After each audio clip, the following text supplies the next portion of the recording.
Good afternoon. It's always a pleasure to be here in Vancouver. Tomorrow's 8 hours, so you're going to get a little bit of a snippet in the next hour and a half of some of the factors that I want to discuss with respect to developing a healthy brain or brains across the spectrum in children. I came across an article in the Toronto Star a while back that I was reminded of on the plane when I was flying in. And it was talking about the unhappiest cities in Canada. And I'm not sure if any of you saw that. But the unhappiest city in Canada is actually Vancouver. It was, so I'm sorry to bring you down. The happiest was Sudbury. And I don't know if you know where Sudbury is, but Sudbury is like northern Ontario. It's a mining town, big smokestacks. But one of the suggestions was that the reason for the satisfaction in Sudbury related to the sense of belongingness and the social relationships that exist within a smaller community like that. And I suppose in Vancouver, you can speak for yourselves. I don't live here in terms of how Vancouver measures up in that way. But a key factor, I would assume, based on what I read in the Globe and Mail this morning, was the cost of housing out here and the income disparity that exists in a city like this. So the bottom line is there's a lot of important factors that we've already heard this morning. The speakers, I thought, were fantastic this morning in terms of expressing the diversity of what we have to bring to the table for the sake of this generation of children and generations to come. It's basically all hands on deck. It's not one modality necessarily better than another. I like to talk about a cooperative approach. It doesn't have to be competitive by any stretch, but certainly inclusive. Looking at such an important topic from the perspective of many perspectives. Diet, environmental exposures, and as we've heard, environment goes not to just what I'm going to be speaking about, but the importance of primary caregivers, positive parenting, relationships, education, not living in an impoverished environment. All that's important from a psychosocial perspective as well. So getting back to Vancouver, the second unhappiest city is Toronto. So I guess I'm not necessarily here to cheer you up and vice versa. The importance of some of the other sort of reductionist science, which is what we learn a lot of in medicine, is going to be presented in the next many slides.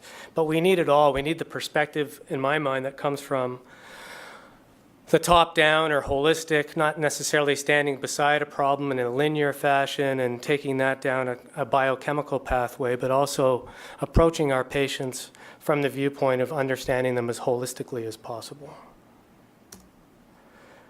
I did a talk 5 years ago about toxic metals and how that's a hidden factor in chronic illness. And the manifesto going forward was taking action against what I called retention toxicity. And there's different reasons why we might be toxic. One reason relates to the amount of toxins that we're exposed to. The other would be our inability or our susceptibility to properly clear what we're exposed to. And I'm going to discuss that in more detail today. Prior to that, as a chelationist, I did a talk on lead and EDTA and the influence of lead on heart and other diseases, and this is very pertinent to mental health, as we'll get into later. But 10 years ago was a talk about autism and related disorders and the integrative medicine approach that I was taking at the time, probably starting in about year 2000. But I also called it a template for 21st century illness, because I believe that's what it is. In other words, a lot of chronic illness specifically relates to a toxic immune syndrome and dysfunctions in key organ systems, including the gut, and the manner in which that affects the brain. And we've heard some of that. I'm going to go into more detail about that. So when we look at the scope of the problem and the definition of mental health, it's a state of well-being in which every individual realizes his or her potential, can cope with the normal stresses of life, can work productively and fruitfully, and is able to make a contribution to his or her community. And 450 million people worldwide do not enjoy this state of well-being. That's a huge number. 1 in 5 Canadians will experience a mental illness in their lifetime. That's 20%. The remaining 4 will have a friend, family member, or colleague who will. And between the ages of 12 and 17, 20% of children have a diagnosable mental health condition. Neurodevelopmental conditions affect every 1 in 6. And neurodevelopmental conditions include autism, ADHD. About 20% of people with mental health disorder have a co-occurring substance use problem. And schizophrenia affects 1%, depression 8%, anxiety 12%. That's a huge number. But here's a key statistic which forms the basis for what I want you to remember going forward. That 70% of mental health problems and illnesses have their onset during childhood or adolescence. So when we're talking about developing healthy brains in children, what we're talking about in, maybe if you have an allopathic perspective, is managing children with a diagnosis at that point in their life. What I'm talking about, based on what we've heard today with respect to being proactive and preventative, is actually intervening at an earlier point, a much earlier point, not just to treat and help children, but prevent mental health conditions as they might afflict adults later in life. And look at the increase in incidence in autism dating back to 1975. So 1 in 5,000 prevalence back in 1975. 2009, 1 in 110.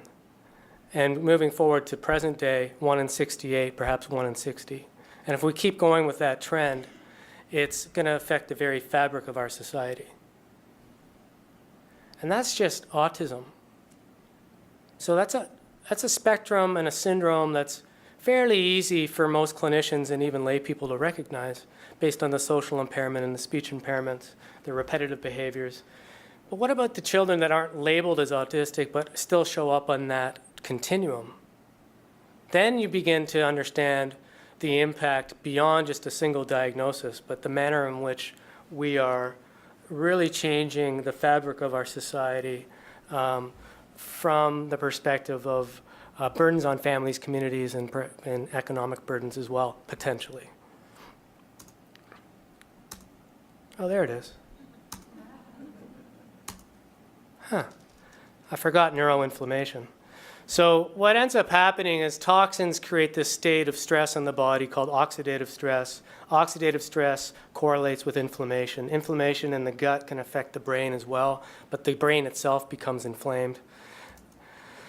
And that can all be triggered by change in the ecosystem within the gut itself, leading to a development of food intolerances. And when children have food intolerances, it shows up as misbehavior or emotional dysregulation or tantrums or meltdowns.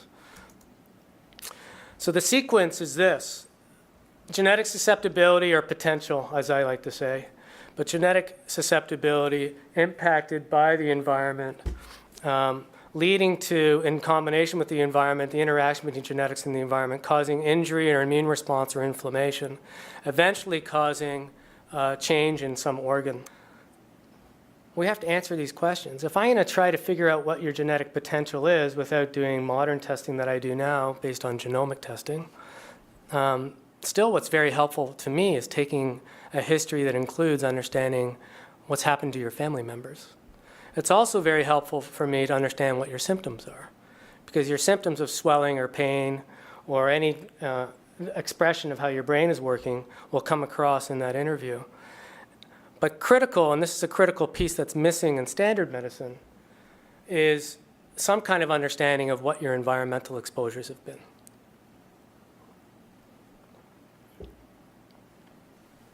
And that then becomes a bit of a bidirectional communication between how the genes are expressing themselves and their influence on your choices and your environment, and vice versa. And to go even further, we want to understand what's happening within what I think is one of the most critical systems to understand that affects brain function, but also other organ function, is the gut itself. And when that system becomes disturbed, we begin to see the signs of an immune response and inflammation that impacts the brain directly. And then we add in environmental exposures from previous generations, and that's what epigenetics can do, the transgenerational toxicity. So at the top, you're seeing the impact from previous generations where exposures were greater than protection. And that carries forward into the next generation.